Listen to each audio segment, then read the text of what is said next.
The Sound of Damian Wayne. Written by Magnoliabee. Read to you by Evie is Evil. Chapter 8. If he really thought about it, a relatively long time had passed since he'd been kidnapped in his civilian form. More than 2 years had gone by since he'd been chloroformed at a park while spending time with Dick. That had been during his time as the man's Robin, and he'd been particularly upset at losing Damian so easily. It was a bit of a touchy time for them all. This time around, it wasn't just him tied in the back of a van. Tim was right beside him, a frown on his face, and a resigned look in his eyes. The men had quickly wrapped a rope around their wrists and thrown them in the back of one of their cars. No care for their physical state. They had gruff temperaments and military-esque dress and movements. The two were in the very farthest corner, their backs to where the driver's seat was. It seemed to be a repurposed moving van. "Didn't think we'd get this lucky." A man with a shaved head smirked, his grip tight on his gun. "You two are worth a pretty penny. How much do you think your daddy will shell out?" "Why are you doing this?" Tim cut in, glaring at the man. He flexed his wrists in their bindings, likely as tempted to escape as Damian himself. "The cops are going to find out really quickly. You did it in a public space. Was there any planning involved?" The man just blinked, his face contorting as if he himself was confused at his own actions before going back to a smug persona. The break had been notable, though. Damian considered if somehow the witch had something to do with the kidnapping, but brushed the idea to the side for now. "You know, you're kind of an ass. Anyone ever told you that?" Neither of them responded, Tim merely flicking his eyes to Damian. It hadn't been a totally targeted kidnapping. It was only a simple matter of ransom. That was good for them, as they would likely not be roughed up too much. But security would be as high as the group could make it, which could mean many things depending on how effective these particular criminals were. Either way, he wasn't very concerned, but feigned some trepidation for the sake of his cover, letting his lip tremble slightly and his hands twitch. "Aw, look, he's gonna cry. You're the baby in your family, aren't you?" The same man laughed, as if his words had any comedic tinge to them. "Don't worry, kiddo. You and your big brother are going to be just fine. Won't even hurt you." "Don't talk to him," Tim snapped, playing the protective older sibling rather convincingly. The men just chuckled at this. They were sitting, leaning on the sides of the van, long limbs splayed out in front of them. It was difficult to tell which way the van was heading, as it kept turning suddenly, indicating the driver wasn't a total moron. The metal of the van was cold, even through his clothes. The back of his neck kept brushing up against the walls, and the chill was unpleasant. He truly hated being kidnapped. Not that many people especially enjoyed it, but it happened more often to him than most. So he felt he could say that. There was a certain level of annoyance he felt for the men who sat in the van with them, akin to what one would associate with insects. It was likely their absence would be noted quickly, as Alfred would undoubtedly grow suspicious when they failed to return before dinner. With his father not around, that left Cass, Jason, and Steph as options for saving the two of them. Damian would prefer it to be Cass, as she engaged in less teasing, but he knew he couldn't be too picky. She was likely still busy with Steph anyway. Either way, they'd come soon when they realized Tim was missing. The truck was stuffy, and he scrunched his nose in annoyance as the van continued onwards for another 20 or so minutes. Tim's elbows kept knocking into his side with turns, aggravating his bruising each time. He couldn't lean away properly, and so was left to endure, trying his hardest not to let Tim notice his aches. And this was easy, as he'd learned a long time ago how to hide injuries. Not that it seemed Tim was truly paying attention, as he had his head leaned against the wall of the van, likely because he was trying to diminish the irritation on his face, which Damian could note from the slight twitch of his brow that occurred each time one of their kidnappers spoke. Finally, they slowed to a stop, and the doors to the van were quickly opened, a draft entering as the men clambered out. Damian tugged at the ropes at his wrists, wondering if perhaps risking his identity was worth not dealing with any of this. A sharp look from Tim squashed the thought, not that it had festered for too long. "Not yet." he whispered through his teeth. Someone'll come soon. I told Alfred we'd be back early. Damian ignored him, staring instead at the two men climbing into the back of the van. One had a large tattoo on his arm of a skull, which Damian did not find ominous at all, thank you. They sneered as they grabbed Tim and Damian by the arms, the one with the tattoo holding a firm grip around Damian's wrist.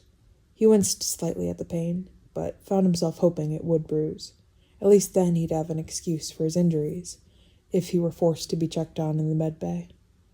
They were shoved unceremoniously out of the van, his feet stumbling momentarily on the concrete that greeted him. It seemed they had arrived at some abandoned building, which was a rather common sight in Gotham. He was yanked forward by the tattooed man, and hissed at the manner in which the rope around his wrists chafed at his skin. Night had swallowed the sky whole, the sun having set a long time ago. In Gotham, it was almost impossible to see the stars, long ago having been hidden from view by smog. Still, he sometimes liked to imagine they were there, as bright and amiable as they had been, as he had gazed up from the window in his room in the League. He missed it sometimes, the way he would tiptoe out of his bed, leaning out as far as he could, reaching a hand up as if he'd be able to brush against the stars he saw each night, his most faithful and endearing friends. This was one of those more fluffy ideals he kept to himself. His friendship was not one that had to be shared with others. It was his secret with the sky itself, and would stay that way long after he would finally be killed, because there was no reality in which he passed of any natural sort of causes. How much do you think we can get for these two? I reckon at least 10 million a pop. A man laughed, stepping forward. Might get myself a nice old watch after this. That's a rich person thing, I think. I guess you two would know. As he spoke, the man by Tim flips his wrist over, showing a shiny metal watch. Damian was pretty sure Tim had about 10 of those at home, on account of Bruce insisting backups were necessary, mainly because there was a tracker in it, which would surely be used for their eventual rescue. He wasn't certain of the brand, but he knew there was a Vacheron in there. Hopefully not the one Tim had on, as that would likely anchor their captors on account of how ridiculously frivolous a purchase like that was. Huh.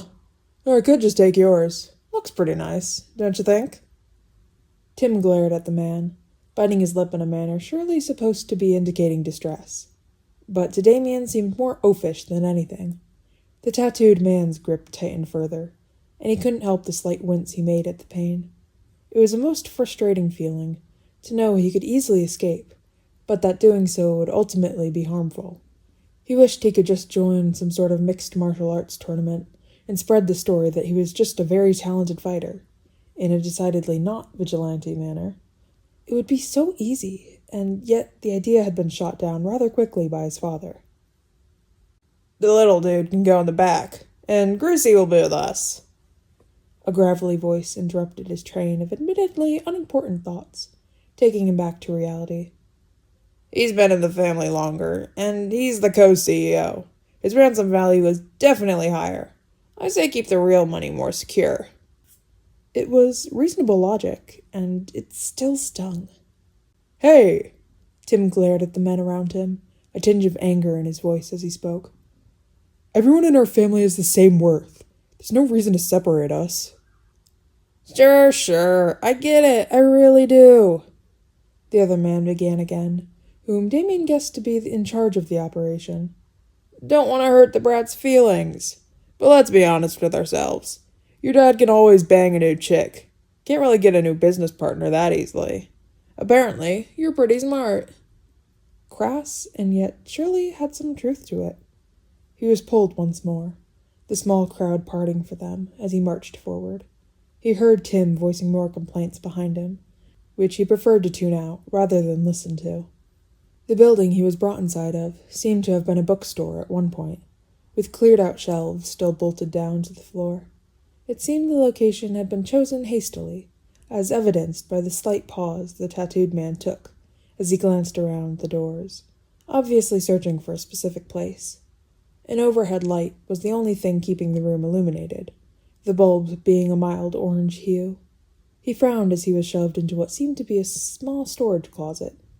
the man bending down in front of him with a slight bit of wariness on his face. You know, you remind me of my little brother. He spoke with what Damian must be mistaking for an inflection of fondness, an uncanny grin on his face. I hope this isn't too traumatic, but I need the cash. The door was shut in his face, and he was stuck in the darkness. There was a vent by his side, which periodically blew cold air with a loud thrum that suggested the ventilation system had seen better days.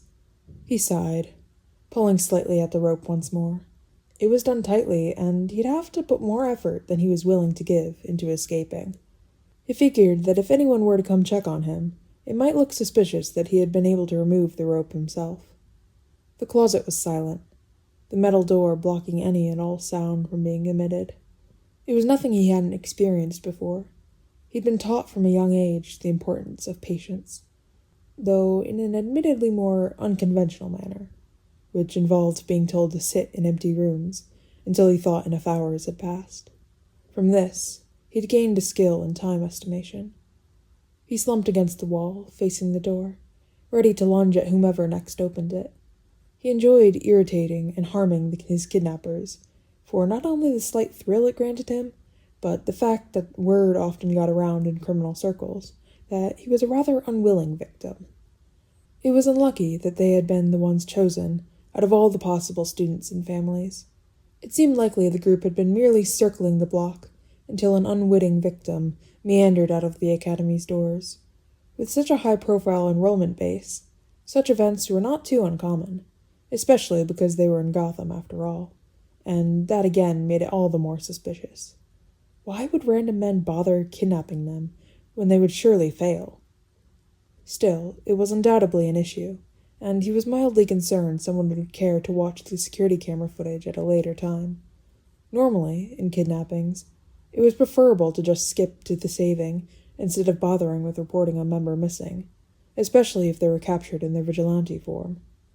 He was curious what their captors might do to Tim in the meantime. It didn't seem they had much intent on harming them, though his arm still twinged slightly from earlier. Very likely they had him sit in a chair to call Bruce and manipulate him into sending more money, which may prove difficult as he wasn't even on the planet. The idea of Tim tied up and surrounded by such pathetic criminals amused Damian, and he found a sort of solace in it. It was more dignified to be shoved in a closet, surely. He didn't know what their plan for him would be. Maybe he was just an add-on they could throw in to raise his brother's ransom worth. He could approximate that around an hour or so had gone by before he heard a large slam knocking on the outside of the door. It reverberated in the way metal tends to do, an irritant as he scooted backwards. A loud bang and shout sounded in the small space. He heard the pop of gunfire echoing through the walls, a bullet even shooting through the wall to form a smoking hole above him. He made sure to angle himself better behind the metal, as he was well aware he would not do well to have a bullet wound of his own going through him. It was clear that someone had arrived to save them, and as the shots finally began to taper off, he knew exactly who would have such a dramatic and violent entrance. This assumption was proven quite quickly as he heard muffled arguing pouring through the vents, increasing in volume as the speakers approached. "They said he was still here. That doesn't mean I know where," Tim snapped, somehow still loud even through the wall. "What else did they say? That you're supposed to be the smart one? So use that stupid brain of yours and guess." Jason sounded just as annoyed as Tim did, and Damian wondered what could possibly have them so on edge.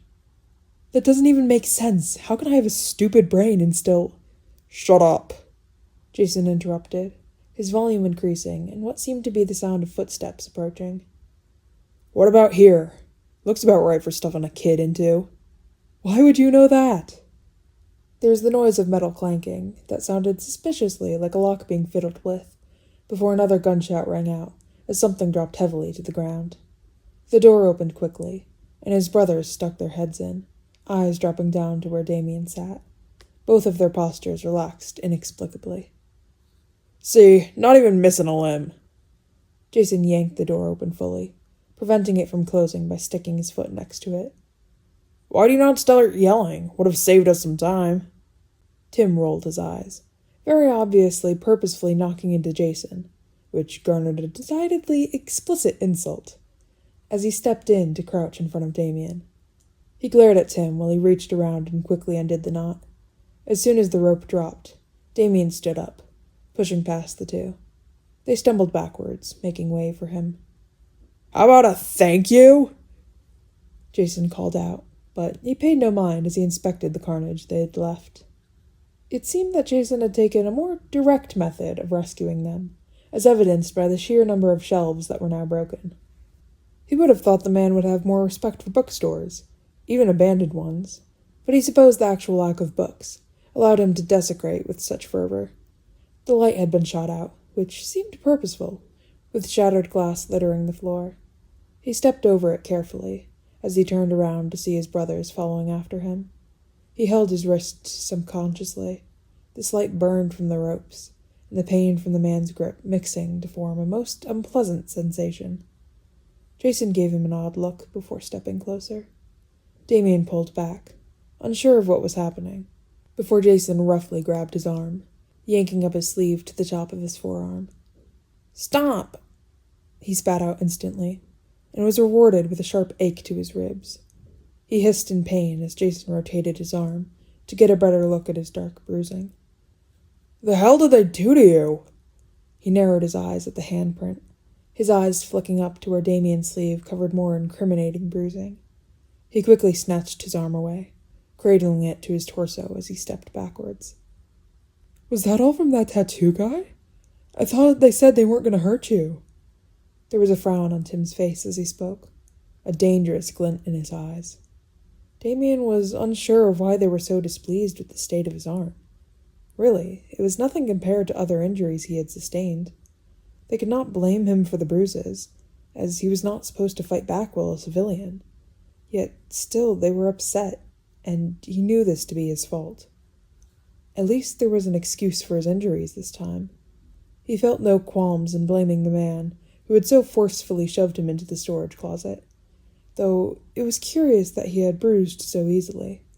Usually, it would take more than that to cause such damage. Still, he wasn't about to admit it looked worse than the damage had actually been. There was no good explanation for the other bruises he'd gathered, however. Next time, it was unlikely he would be so lucky.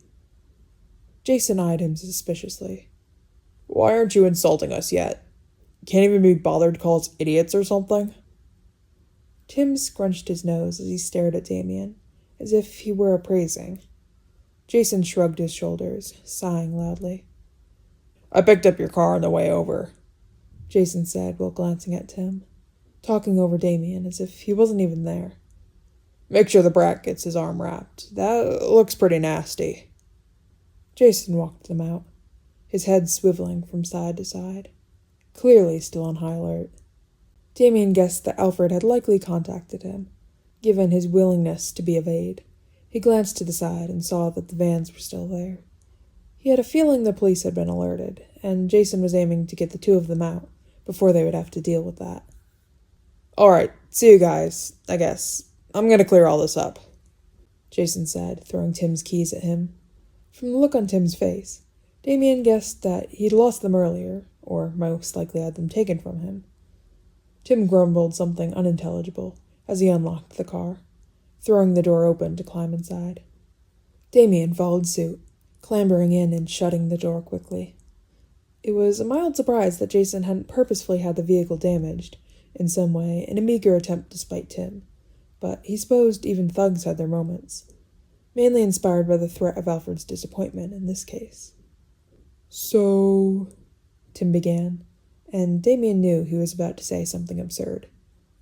"Wanna, I don't know, pick up that burger? Alfred said it might be a good idea." Damian wondered absent-mindedly when Tim had managed to get his phone back. Likely it was Jason's handiwork this time. It was also odd that Alfred would suggest such a meal, but perhaps he figured they would simply be hungry, which wasn't the case for Damian, but he supposed Tim must be. Tim glanced at Jason's retreating form, his brow creasing slightly as he pursed his lips. They pulled out of the drive, turning onto the main road. Tim drove to the restaurant in a manner decidedly more dangerous than usual, a bit similar to Dick's reckless behavior, but it did make sense for him to do so, at the very least. With such a nice vehicle, a hold-up was not out of the question. Such occurrences were more of an annoyance than anything, and not exactly welcome, especially in that instance. The building was one of the few that seemed never to be destroyed in Gotham. Whatever made it so indestructible was a mystery to Damian, but he wasn't ever going to complain about its continued existence. He had spent many a late night at the establishment, feasting on vegetarian burgers and chemical-imbued French fries. Tim didn't bother parking, instead pulling up to the drive-through speaker.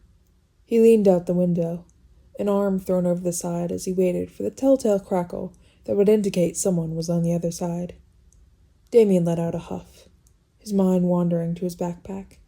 He'd left it in the bushes by his school. It would no doubt be odd for him to rummage through them tomorrow, but he didn't have much of a choice. He vaguely heard Tim ordering, not paying attention as his brother flawlessly remembered Damian's usual order. The car lurched and began to creep forward, wrapping around the drive's bend as they slowly approached the window. Tim sighed as he glanced at his watch. It had seemingly not been taken from him, or at least had been returned. "Kind of late, isn't it?" Tim prompted, glancing at Damian. "Do you have, homework to do or something?" He had a large and growing pile of papers stored in his desk, which he wouldn't and couldn't bring up. Damian gave him a non-committal hum, letting Tim interpret it as he wished. This non-answer did not function as seamlessly as it had in the past week. Tim glanced at him, down to his wrists. Damian held them closer to his body on instinct, glaring at Tim. He didn't want to be accosted again, for his state to be questioned. He knew he should be grateful on some level that Tim was even bothering to notice at all, but it was hard to feel any such emotions when it was such an irritant. "You should get Alfred to look at your wrist. That looks bad," Tim continued, wincing slightly as if bracing for something. Damian just ignored him, staring ahead. Jason had already said the same thing. Repetition seemed unnecessary. Perhaps Tim's memory was fading. He stared through the windshield, glancing up at the night sky. There was a lone bird up above, flying around in a wide arc, as if circling the premises. It looked oddly familiar, if that were possible. He squinted, attempting to figure out what kind it may be. He heard Tim's voice once more, and turned his head away, trying to listen in again properly. "Yep, that's everything, thank you." Tim stuck a greasy paper bag in Damian's lap as he placed their drinks in the car's cup holders. He pulled the car out of the way of the restaurant's drive-thru, parking in an empty spot. A broken beer bottle shone in the dim light of the parking lot, reflecting an amber glare off the car's hubcaps. He held the bag off his lap with 2 fingers, mildly disgusted by the substances leaking from it. Tim rolled his eyes as he snatched it back, taking out his order before handing the bag once more to Damian. He scowled as he pulled out what appeared to be a children's toy version of Black Bat that had been included with his meal. He shot a glare at Tim, who nearly choked on his burger as he cackled. "Oh my god, I didn't even ask for that. They must have seen you somehow." He continued to laugh, knocking into Damian, somehow missing any bruises. "I can take it if you really don't want it. Can't go wrong with some cast merch." Damian held it tightly, daring Tim to take it from him. It wasn't that he wanted such an insignificant trinket. It's just he didn't want Tim to have it. Tim continued to snicker at something not funny at all. Damian sighed at the ill behavior being displayed, before glancing upwards once more. A vibrant billboard loomed over the parking lot. It was an advertisement for Mendo's soap, an image of a woman smiling in a sudsy bath, with a backdrop of bright orange and yellow. He noticed a crow landing on the top of the sign. It had to have been the bird he'd seen prior. Damian watched it intently, Tim distracted by some notification dinging on his phone. The bird preened its feathers, staying completely silent. Damian's grip tightened on the toy, holding it as if it were some sort of talisman. and he could swear on everything he ever had and ever will love that the bird stared back at him. Its eyes were wholly white, eerily reminiscent of Melina's. It could very well have been blind or harmed in some way, a trick of the light.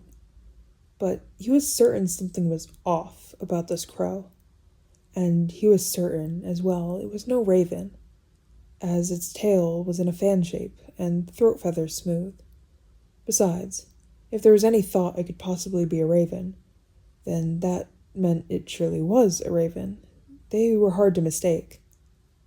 A bright flash and loud crack startled him, and he watched in astonishment as the billboard sparked. Tim swore beside him as the sign glowed to a blinding degree, before suddenly the sound of shattering glass reverberated through the lot. The shadow of wings flitted over the car quickly, disappearing in an instant. Darkness blanketed over the entire area, and Damian couldn't help but tense at the near pitch black of the night. "What the hell was that?" Tim exclaimed, and turned on the car's overhead light. "Did that billboard seriously just explode?" He looked incredulously at Damian, as if he would have any answers. Though he may have had some educated guesses, he didn't have anything solid to work off of. He knew the billboard was old, and a wire fritzing out surely was nothing. He was just being paranoid, that was all. Damian had more vital things to focus on than strange birds and power issues. "You know what? I'm done with this. Let's eat at home." Tim peeled out of the parking lot, an expression on his face that he only really got when he was thinking too hard. Damian had no real idea of what could have possibly caught Tim's attention to such a degree, but the set in Tim's gaze made it clear. Something was wrong. Damian sighed, leaning back against the window once more. He had a feeling that something was festering somewhere, and he feared all the ways in which this could be made more difficult with the current situation he faced. "I hate school events. Always have, always will. Just gotta say it," Tim muttered as he sped up, barely making the light. Damian figured he could have stopped at school, but nodded along anyway. He just wanted to go to bed. And that is the end of Chapter 8. Author's Notes. I may have gotten a bit flowery at points, but I couldn't help it, and I'm not certain if anyone noticed, but I did include a teensy little extremely obscure Arkham Knight reference. Also, everything happens for a reason, and that's all I'm going to say. And that I may be giving away many a thing in comment replies, is what I'm realizing. Somehow, I can't help myself. I'm super curious. Who do you think is actually going to discover the bruises first? I have a set idea, but I'm super curious if anyone can guess. Also, I saw my fic being mentioned online. Hello? That's crazy to me. I'm genuinely surprised, but I appreciate the sharing nonetheless. Spreading of the Damian angst and all that. And reader's notes for me. This is the chapter where the cover art finally makes sense! And at the time, I didn't know what the Arkham Knight reference was, but making the cover art, I realized what the Arkham Knight reference was. The Mendo soap. That is an actual advertisement in the game. I found that out while making the art. I love this fic so much. It's nice to finally get to the chapter where the cover art makes sense, and you're not just like, why is there a bird on a billboard? It makes sense now! Anyways, thank you guys for listening. I hope you don't mind that I've started a new schedule of doing every other week. Uploading 4 fics a week was too much for me, so we're doing 2 a week now and flopping the weeks. So this will be updated every other Friday now. So, thank you guys for listening, and bye!